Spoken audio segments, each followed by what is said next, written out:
Hi everyone, Rich Crescenti here with another in our series of videos making music with Melodyne, and today we're going to be using Melodyne to alter some drum sounds. We're going to be ripping apart these drums at kind of a basic level to get some alternate sounds based off what we've been given, to add a little sustain, to add a different tone in different parts of the song as well.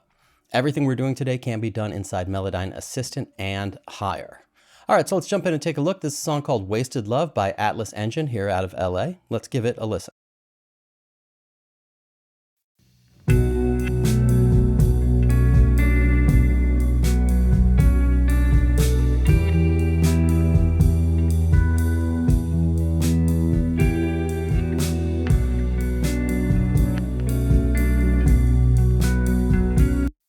All right, cool. Let's solo up these drums and just hear what the drums sound like.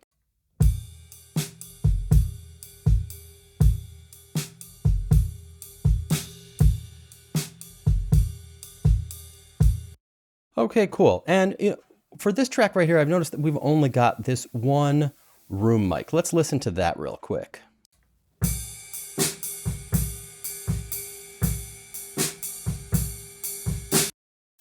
Okay, so I'm going to want to get some different sounds out of that, and I'm going to really want to get some more sustain out of that snare right there. I like the sustain that's happening on the kick drum. I'd like to get a little more length out of that snare. So we've got two snare mics. Let's check those out. First of all, here's our snare top.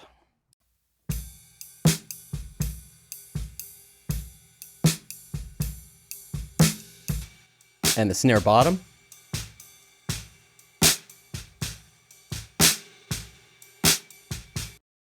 Okay, yeah, I like that snare bottom mic. That's got more of the wires, more of what I'm looking for right there. So I'm going to come over here to this snare bottom track and I'm going to duplicate it. And as soon as that's duplicated, I'm going to rename this snare trigger just so we know that this is the track that we're dealing with. Okay, so snare trigger right here. And what I'm going to do now is come over here, I'm going to right click and just put Melodyne on this snare track. This is a bottom snare again. And it's going to look for monophonic. There might be some bleed or other things in there. So I'm going to switch to percussive, which is what we would normally use for a drum track. And one of the things that is very cool that you can do in Melodyne is when you are copying and pasting to replace, what you can actually do is lengthen or shorten a blob to fit another blob, right? So for example, if I were to take this blob right here, you can hear that that's a snare sound, right? I can Command C to copy that, and I can highlight a whole area like so and hit Command V and we'll lengthen that out right there. However, this is the percussive algorithm. So it dies off really quickly because of the way that percussive elements are treated inside this algorithm. So I'm going to do something a little different. I'm going to come over here to my algorithm and choose universal. All right, let's redetect that, and it's going to reanalyze this using the universal algorithm, which won't tail off so quickly. It'll give us some more length on there. All right, so let's find a snare sound that we like. That's a good one. Let's come over here and try this one.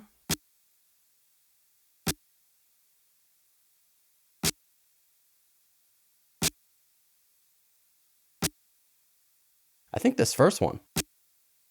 Yeah, they're all pretty similar in here. So let's just grab this one right here. I'm going to Command C, and this is just that snare sound. And what I'm going to do now is I'm going to highlight these first 4 bars right here and Command V. And what we get is something that is quite a bit longer. Let's look at this.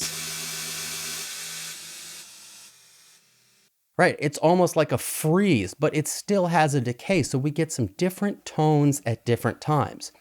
What I'm going to want to do now is duplicate this and cut out a portion that I want and then stack it up side by side so we get a consistent sort of bed of white noise in there. So I'm going to select this note and then right click and come up to Select Special and do Invert Note Selection and just take all these other notes and just turn them off.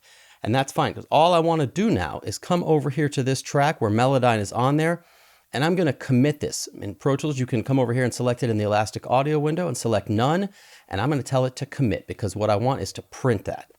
And here's why. Copying and pasting to change the length of something inside Melodyne is very useful, but copying and pasting to just fill a whole bunch of space, I find to be much, much, much easier inside your DAW, right? So let's zoom in right here and take a look.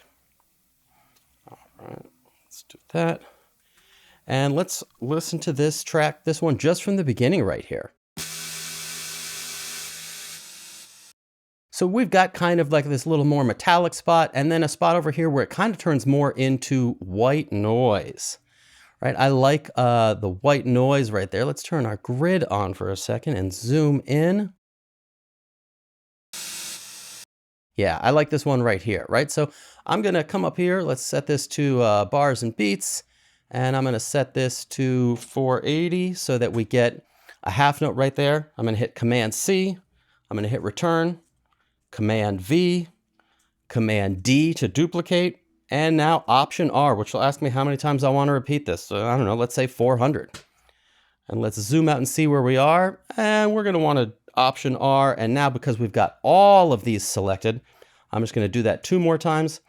And it's going to spread this out to the end right there. No problem at all. Now I can just come over here and drop down and delete everything that is longer than the original song. And so now what we get from the very beginning is... Right, okay, so we get this sort of white noise carpet, this white noise bed that is in there. Now what I want to do is I'm going to want to gate that, and I'm going to gate that based off of the original bottom snare right there, right? So I've got a gate on here, and I've got a snare sidechain. Let's take our snare sidechain and let's just set this to pre so we can just listen to this snare right here, and let's check it out.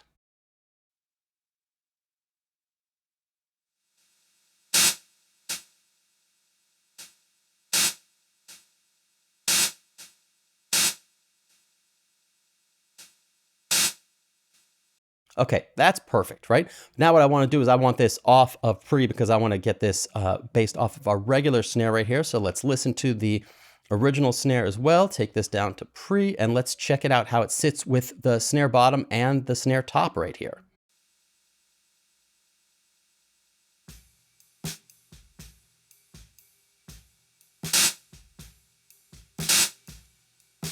Pull that down in volume a little bit.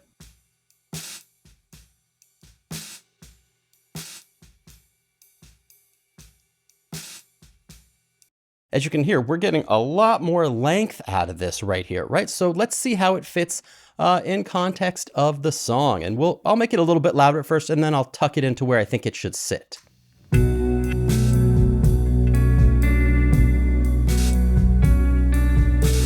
And one thing that I like to do sometimes is make it a little bit louder and adjust my attack and release times to get those where I like them, and then bring it back down to see where it fits.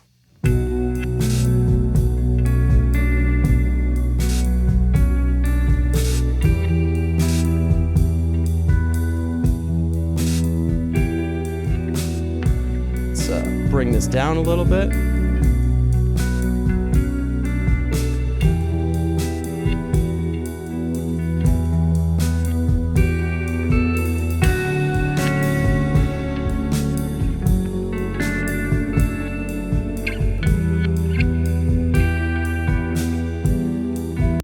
Yeah, I like what that's doing right there, right? Let's hear this again and just I'll mute it on and off. You can see it's subtle, but it is adding some length right there.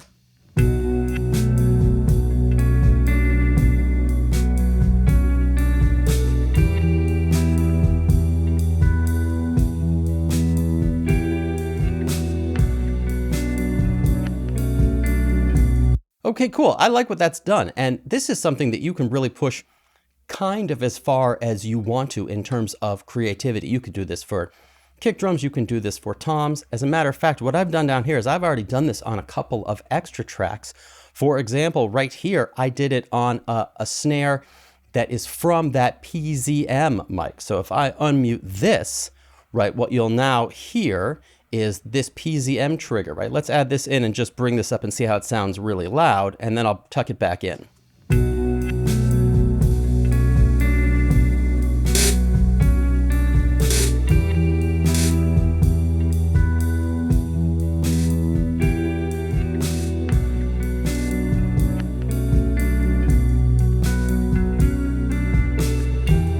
And I've actually added a bunch of distortion to this one right here, so we get a little bit of a different sound. So now we've got some extra sounds that we can layer in, maybe in the chorus, get a different tone right there. I could mute that on and off for the chorus section of the song.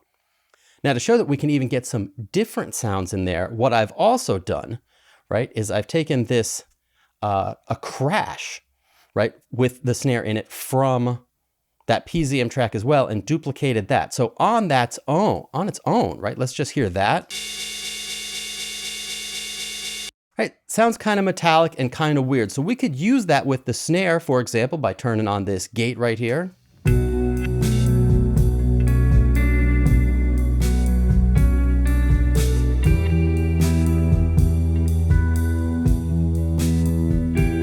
Which can be very, very cool. But what I could also do is, even in the chorus, for example, I could open this up and just hear that cymbal sound. Because watch what happens with this right here when I do this. When I bypass this gate, we get, as I showed it earlier, this kind of metallic cymbal sound. But now listen what I can do to add some more white noise and sizzle to these cymbals. I'm going to start without it in and then add it in.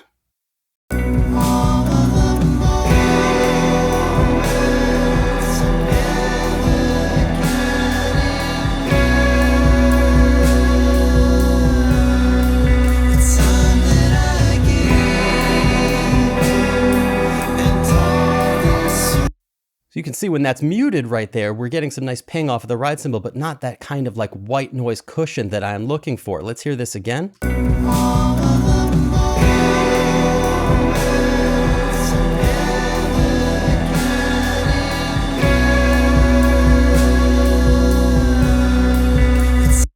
Normally you'd have to really kind of compress some cymbals, which I don't like doing, to get that out of there. So we've created this nice like white noise bed down there. And then from there you can do all sorts of great things, like put on a reverb of some particular kind. Like let's put a reverb on this PZM snare trigger right here and see how that one sounds as well. Let's put on, I know we'll put on right here, let's put on our Sound City Room emulator, which I happen to like a lot. Kind of emulate these drum sounds that we have going on in here with this particular trigger pulled from the PZM mic.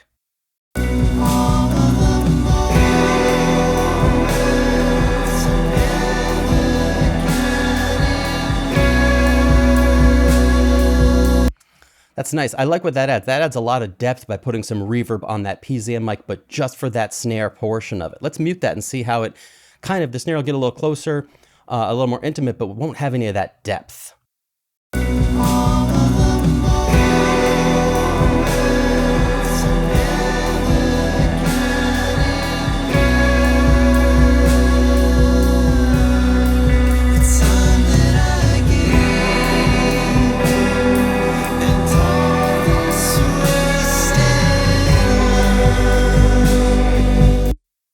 Very, very cool. So as you can see now, we can use this for all sorts of creative purposes.